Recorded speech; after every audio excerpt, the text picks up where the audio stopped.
ಪಟಾಕಿ ಮಾದರಿಯ ವಸ್ತುವಿಗೆ ದಾರ ಸುತ್ತಿಟ್ಟಿದ್ದಂತಹ ಪ್ರಕರಣಕ್ಕೆ ಸಂಬಂಧಪಟ್ಟಂತೆ ಅಂದ್ರೆ ಆ ಒಂದು ರೀತಿಯಾದಂತಹ ಅನುಮಾನ ಹುಟ್ಟಿಸುವಂತಹ ವಸ್ತು ಪತ್ತೆಯಾದಂತಹ ಹಿನ್ನೆಲೆಯಲ್ಲಿ ಈಗ ಪೊಲೀಸರಿಗೆ ಕರೆ ಮಾಡಿದಂತಹ ವ್ಯಕ್ತಿ ಯಾರು ಅನ್ನುವಂತ ವಿಚಾರವಾಗಿ ಶೋಧ ನಡೀತಾ ಇದೆ. ರಾತ್ರಿ 8 ಗಂಟೆ ಸುಮಾರಿಗೆ ನಿನ್ನೆ ರಾತ್ರಿ 8 ಗಂಟೆ ಸುಮಾರಿಗೆ ಪತ್ತೆಯಾಗಿತ್ತು.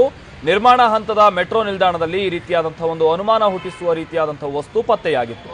ಜಯನಗರದ ಲಾಲ್ಬಾಗ್ ವೆಸ್ಟ್ ಗೇಟ್ ಬಳಿ ಪತ್ತೆಯಾಗಿತ್ತು ಈ ರೀತಿಯಾದಂತಹ ಒಂದು ವಸ್ತು.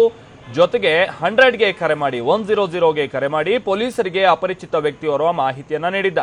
ಕಾಯಿನ್ ಬಾಕ್ಸ್ ನಿಂದ ಕರೆ ಮಾಡಿದ್ದಂತಹ ಅಪರಿಚಿತ ವ್ಯಕ್ತಿಗಾಗಿ ಸದ್ಯ ಪೊಲೀಸರು ಈಗ ಹುಡುಕಾಟ ನಡೆಸ್ತಾ ಇದ್ದಾರೆ ಅಂತ ಹೇಳಿ ತಿಳಿದು ಬಂದಿದೆ. ಗಣರಾಜ್ಯೋತ್ಸವ ಹಿನ್ನೆಲೆಯಲ್ಲಿ ಬೆದರಿಸೋಕೆ ಈ ರೀತಿಯಾದಂತಹ ಕೃತ್ಯ ಮಾಡಿರುವಂತಹ ಶಂಕೆ ಈಗ ವ್ಯಕ್ತವಾಗಿದೆ. ಮೆಟ್ರೋ ನಿಲ್ದಾಣದ ಭದ್ರತಾ ಸಿಬ್ಬಂದಿಯನ್ನು ಕೂಡ ಈಗ ವಿಚಾರಣೆ ಮಾಡಲಾಗಿದೆ. ಸದ್ಯ ನಗರ ಪೊಲೀಸ್ ಆಯುಕ್ತರು ಕೂಡ ಭೇಟಿ ಕೊಟ್ಟು ಪರಿಶೀಲನೆಯನ್ನ ನಡೆಸಿದ್ದಾರೆ. ಹಾಗೆ ಕೈಯಿಂದ ಮಾಡಿರುವಂತಹ ಪಟಾಕಿ ರೀತಿಯ ವಸ್ತು ಇದು ಅಂತ ಹೇಳಿ ಪ್ರಾಥಮಿಕ ತನಿಖಾ ಸಂದರ್ಭದಲ್ಲಿ ಪತ್ತೆಯಾಗಿದೆ. ಬೆಂಗಳೂರಿನಲ್ಲಿ ದಕ್ಷಿಣ ವಿಭಾಗ ಡಿಸಿಪಿ SD ಶರಣಪ್ಪ ಈ ಹೇಳಿಕೆಯನ್ನು ಕೂಡ ನೀಡಿದ್ದಾರೆ. ಕೈಯಿಂದನೇ ಮಾಡಿರೋದು, ಹೆದರಿಸೋ ನಿಟ್ಟಿನಲ್ಲಿ ಈ ರೀತಿಯಾಗಿ ಮಾಡಿದ್ದಾರೆ ಅಂತಲೂ ಕೂಡ ಅವರು ಸ್ಪಷ್ಟಪಡಿಸಿದ್ದಾರೆ. ನಿನ್ನೆ ರಾತ್ರಿ 9 ಗಂಟೆ ಸಂದರ್ಭದಲ್ಲಿ ಕಂಟ್ರೋಲ್ ರೂಮ್ಗೆ ಒಂದು ಕರೆ ಬಂದಿರುತ್ತೆ. ಈ ವೇಳೆ ASI ಮೂಲಕ ಪರಿಶೀಲನೆಯನ್ನ ನಡೆಸಲಾಗಿರುತ್ತೆ. ಕರೆಯನ್ನ ಬಹಳ ಸೀರಿಯಸ್ ಆಗಿ ತೆಗೆದುಕೊಂಡಿದ್ದಂತಹ ಪೊಲೀಸರು ಆ ಕರೆಯಲ್ಲಿ ಕರೆ ಮಾಡಿದಂತಹ ವ್ಯಕ್ತಿ ಹೇಳಿದಂತಹ ಅಡ್ರೆಸ್ಗೆ ಹೋದ್ ನೋಡಿದ್ರೆ ಅಲ್ಲಿ 2 ಪಟಾಕಿಗೆ ದಾರ ಸುತ್ತಿಟ್ಟಂತಹದ್ದು ತಿಳಿದು ಬಂದಿತ್ತು.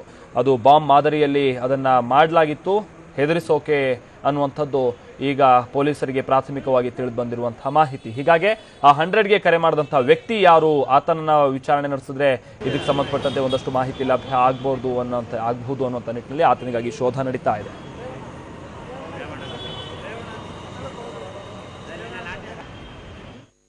ನಿನ್ನೆ ಸಂಜೆ ಸುಮಾರು ಒಂದು 9 ಗಂಟೆಗೆ ನಮ್ಮ ಕಂಟ್ರೋಲ್ ರೂಮಿಗೆ ಕರೆ ಬರುತ್ತೆ. Lalbagh west gate metro station ಹತ್ರ ಒಂದು ಅನುಮಾನಾಸ್ಪದ ಬಾಂಬ್ ಥರ ಒಂದು ಯಾವುದೋ ಒಂದು ವಸ್ತು ಇದೆ ಅಂತಂದು ಕರೆ ಬರುತ್ತೆ. ಆ ನಿಟ್ಟಿನಲ್ಲಿ ಸ್ಥಳೀಯ ಪೊಲೀಸರು ಹೋಗಿ ಎಲ್ಲ ಅಲ್ಲಿರುವ ಕೆಲಸಗಾರರನ್ನು ಮತ್ತು ಯಾರು ಜನ ಇದ್ದರು ಅವರಿಗೆಲ್ಲ ಸೈಡಿಗೆ ಸರಿಸಿ ಸ್ಯಾನಿಟೈಸ್ ಮಾಡಿ ASC ಮತ್ತು ಡಾಗ್ ಸ್ಕ್ವಾಡ್ಲಿಂದ ಸ್ಥಳ ಪರಿಶೀಲನೆ ಮಾಡ್ತೀವಿ. ಸ್ಥಳ ಪರಿಶೀಲನೆ ಮಾಡಿದಾಗ ನಮಗೆ ಒಂದು ಹ್ಯಾಂಡ್ ಮೇಡ್ ಫೈರ್ ಕ್ರ್ಯಾಕರ್ ಏನು ಪಟಾಕಿ ಇರುತ್ತೆ ಆ ರೀತಿಯ ಒಂದು ವಸ್ತು ಕಂಡು ಬರುತ್ತೆ. ಒಂದು ಮಾತ್ರ ಅಲ್ಲಿ ಇಟ್ಟಿರ್ತಾರೆ ಫ್ಲೋರ್ ಮೇಲೆ, 2nd ಫ್ಲೋರ್ ಟ್ರ್ಯಾಕ್ ಅಂತಂದರೆ ಎಂಟ್ರೆನ್ಸಲ್ಲಿ. ಸೊ ಅದನ್ನು ನಾವು ಪರಿಶೀಲನೆ ಮಾಡಿದಾಗ ಇದು ಬಾಂಬ್ ಇರೋದಿಲ್ಲ, ಇದೊಂದು ಪಟಾಕಿ ಅಂತಂದು ನಾವು ತೊಗೊತೀವಿ. ಯಾರೋ ಒಂದು ಕಿಡಿಗೇಡಿಗಳು ಈ ರೀತಿ ಒಂದು ದುಷ್ಕೃತ್ಯ ಮಾಡಿರ್ತಾರೆ. ಹಾಗಾಗಿ ಒಂದು ಮಿಸ್ಚೀಫ್ ಕೇಸನ್ನು ನಾವು ಸಿದ್ದಾಪುರ ಪೊಲೀಸ್ ಠಾಣೆಯಲ್ಲಿ ತಗೊಂಡ್ಕೊಂಡಿದ್ದೀವಿ. ಮತ್ತು ಇದರ ಬೆನ್ನಲ್ಲಿ ಈಗಾಗಲೇ ನಮ್ಮ ಹತ್ರ ಇರುವ ನಿರ್ಮಾಣ ಹಂತದಲ್ಲಿರುವ ಮೆಟ್ರೋ ಸ್ಟೇಷನ್ಸು ಮತ್ತು ಎಲ್ಲಿ ಮೆಟ್ರೋ ಸ್ಟೇಷನ್ ಕಾರ್ಯನಿರ್ವಹಿಸ್ತಾ ಇದೆ ನಮ್ಮ ವ್ಯಾಪ್ತಿಯ ಒಳಗಡೆ ಹೆಚ್ಚಿನ ಭದ್ರತಾ ವ್ಯವಸ್ಥೆಯನ್ನು ಕೂಡ ನಾವು ಆಗಲೇ ಈಗ ಅದಕ್ಕೋಸ್ಕರ ಕ್ರಮಗಳನ್ನು ಕೈಗೊಳ್ತಾ ಇದ್ದೀವಿ.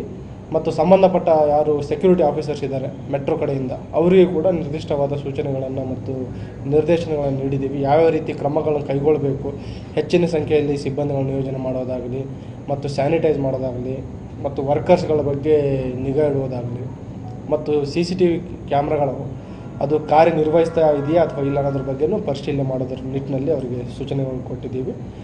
ಮತ್ತು ನಮ್ಮ ಇಲಾಖೆಯ ಪರವಾಗಿ ಡೇ ಆ್ಯಂಡ್ ನೈಟ್ ಪಿಕೆಟ್ಸು, ಪೆಟ್ರೋಲಿಂಗ್ ಮತ್ತು ರೆಗ್ಯುಲರ್ ಆಗಿ ಮತ್ತು ರ್ಯಾಂಡಮ್ ಆಗಿ ASC ಚೆಕ್, ಆ್ಯಂಟಿ ಸ್ಯಾಬಿಟೇಜ್ ಚೆಕ್ ಕೂಡ ನಾವು ಮಾಡ್ತಾ ಇದ್ದೀವಿ.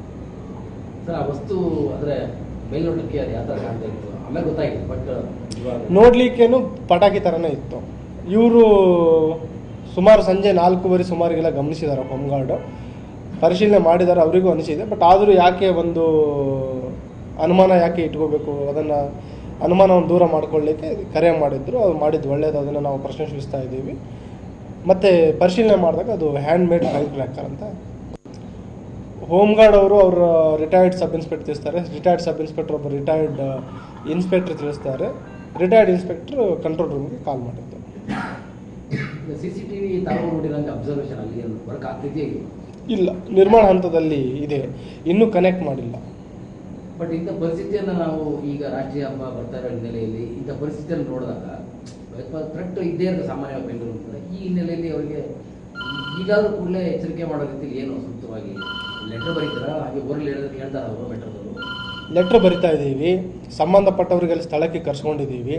ಮತ್ತು ಅದೇ ರೀತಿ ಅವ್ರ ಹತ್ರ ಏನು ಮೆಟ್ರೋ ಸ್ಟೇಷನ್ಸ್ ಇದೆ, ನಿರ್ಮಾಣ ಹಂತದಲ್ಲಿರೋದು 8 ಮೆಟ್ರೋ ಸ್ಟೇಷನ್ಸ್ ಇದೆ. ಟೋಟಲ್